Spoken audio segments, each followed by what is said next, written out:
नमस्कार, आप देख रहे हैं यूपी 78 इंडिया न्यूज़। आज की बड़ी खबर निकल के आ रही है कानपुर के नवस्ता क्षेत्र से, जहां पर आवास विकास हंसपुरम स्थित आर्किड अस्पताल में हुई एक प्रसव के दौरान एक शिशु की मौत। जी हां, आवासीय क्षेत्रों में धड़ल्ले से चल रहे गैर कानूनी नर्सिंग होम में से आर्किड अस्पताल में 11 तारीख को हुई एक डिलीवरी के दौरान बच्चा फंस गया। उसके बाद 5 दिनों बाद उसकी मौत हो गई, जिसको लेकर परिजनों ने किया हंगामा। इसको लेकर संबंधित थाना क्षेत्र में और सीएमओ कानपुर को दिया गया ज्ञापन, लेकिन अभी तक कोई भी कड़ी कार्रवाई नहीं की गई।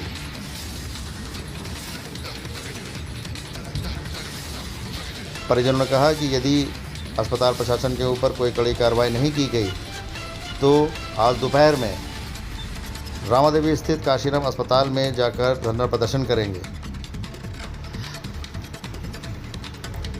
आपको बताते चलें, प्रसव के दौरान महिला को काफ़ी तकलीफों का सामना करना पड़ा था, जिसके बाद डिलीवरी के 5 दिन बाद आज बच्चे की मौत हो गई। इसी प्रकार की तमाम छोटी बड़ी खबरों को जानने के लिए जुड़े रहिए यूपी 78 इंडिया न्यूज़ के साथ। क्या नाम है आपका? अनुज कुमार द्विवेदी। क्या मामला होगा जो आप यहाँ धरना पर? जी, मामला ये है कि 11 फरवरी को हम अपनी पत्नी को सुबह लगभग 11:15 बजे यहाँ डिलीवरी के लिए लेकर के आए थे। हमारा पहला बच्चा था। कहाँ पर लाए? ऑर्किड हॉस्पिटल, द्विवेदी नगर, गल्ला मंडी। और पहले से हम इनको सारी रिपोर्ट्स, डॉक्टर पवन शर्मा जो लिखते हैं अपने आप को, उनको हम सारी जानकारी और सारी रिपोर्ट्स हम भेजते रहते थे। और डॉक्टर प्रज्ञा वर्मा को हम दिखा रहे थे शिवानी हॉस्पिटल में। तो इन्होंने हमें आश्वासन दिया था, डॉक्टर पवन जी ने, कि आप हमारे यहाँ डिलीवरी कराइएगा और हम डॉक्टर प्रज्ञा वर्मा को यहाँ पर बुला लेंगे आपके केस के समय। तो हम लगभग 11 बजे सुबह यहाँ पर ले करके उनको एडमिट कराया अपनी पत्नी को। सारी रिपोर्ट्स नॉर्मल थी, बच्चा प्रॉपर मूवमेंट कर रहा था। उसके बाद पत्नी को उन्होंने एडमिट कर लिया। हमने कहा सर, आप जिस समय सही आपको ठीक लगे आप डॉक्टर मैम को बुला करके आगे की प्रोसीडिंग शुरू करवा दीजिएगा। तो शाम को लगभग 3:30 बजे हमारी पत्नी को पेन बढ़ाने का इंजेक्शन दे दिया गया और 4 बजे के आसपास, 4:15 बजे के आसपास ओटी में एक हड्डी का केस ले लिया और 5 बजे के आसपास पत्नी को पेन बढ़ गया, एकदम से डिलीवरी पेन बढ़ गया क्योंकि इंजेक्शन दिया जा चुका था। अब उस समय ओटी जो थी वो एंगेज थी क्योंकि वहाँ हड्डी का केस चल रहा था।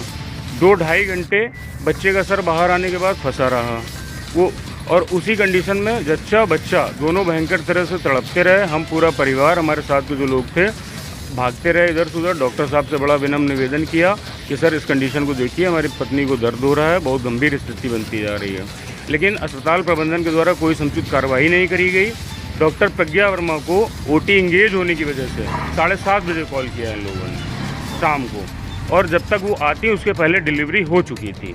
और डिलीवरी के समय ही, चूँकि बच्चा 2.5 घंटे लगभग फंसा रहा, तो डिलीवरी के समय ही उसकी बच्चे की ब्रेन में ऑक्सीजन की सप्लाई बिल्कुल बंद हो चुकी थी, यहाँ पल्स नहीं मिल रही थी। लेकिन प्रज्ञा मैम आई, उनके साथ में उनके सर भी थे, तो दोनों लोगों ने पल्स चेक करी और ये सजेस्ट किया कि आप, इन्होंने सजेस्ट किया, डॉक्टर पवन शर्मा ने, ऑर्किड हॉस्पिटल के जो प्रबंधक हैं, इन्होंने सजेस्ट किया कि आप आलोक कनोडिया के लेके जाइए, मैं फ़ोन कर दे रहा हूँ, तत्काल में बच्चा आपका एडमिट कर लिया जाएगा।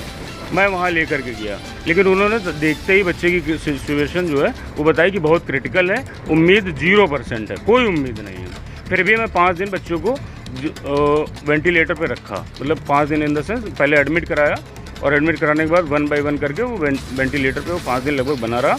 15 तारीख की दोपहर में बच्चे की हमारी डेथ हो गई और कारण उसका ये था कि उस बच्चे की ब्रेन में ऑक्सीजन की सप्लाई बंद हो चुकी थी। तो वेंटिलेटर सपोर्ट पे ही 5 दिन बच्चा रहा। स्वस्थ बच्चा, 3 किलो का, सारा मूवमेंट कर रहा था, कहीं कोई किसी भी तरह के कोई कॉम्प्लिकेशन नहीं था। उसके बाद भी हमारे बच्चे की डेथ हुई, जबकि जच्चा बच्चा को स्वस्थ रखने के लिए मैंने पूरी तरह से कहा था कि सर विशेष निवेदन है। मैंने 16 तारीख को बच्चे की डेथ होने के बाद, क्योंकि पत्नी यहाँ एडमिट थी, बच्चा हमारा वहाँ एडमिट था, तो घर के सारे लोग बहुत डिस्टर्ब थे, दोनों जगह आधे लोग, सब लोग थे। तो मैंने 16 तारीख को थाना बिदनू में इस चीज़ की शिकायत दर्ज कराई कि सर हमारे साथ ये अन्याय हुआ है, इस पर आप कृपया करके जांच करा के कार्रवाई करें। तो उन्होंने हमें चौकी भेजा। चौकी में मैंने एप्लीकेशन दी, सारे डॉक्यूमेंट्स, अल्ट्रासाउंड वगैरह के पिछले 9 महीने के सारे कागज़ दिए वहाँ पे चौकी में। उसके बाद उन्होंने आश्वासन दिया कि आप एसओ विष्णु ने फिर हमें बुलाया फ़ोन करके।